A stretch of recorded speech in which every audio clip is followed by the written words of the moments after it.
पालखी मार्ग चाललेलाच आहे।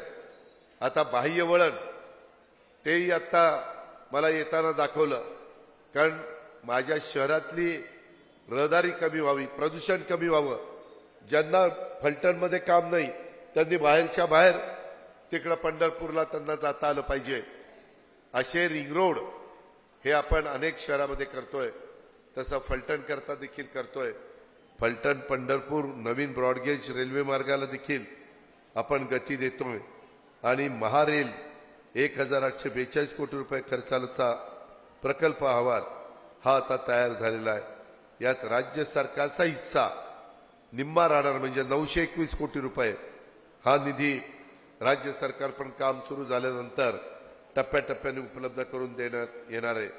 मी आपल्याला ग्वाही देतो की फलटणला वरदान ठरणारे ह्या रेल्वेचा जो राज्य सरकारचा हिस्सा आहे तो हिस्सा वेळेमध्ये देण्याची जबाबदारी अर्थमंत्री या नात्याने माझी राहील।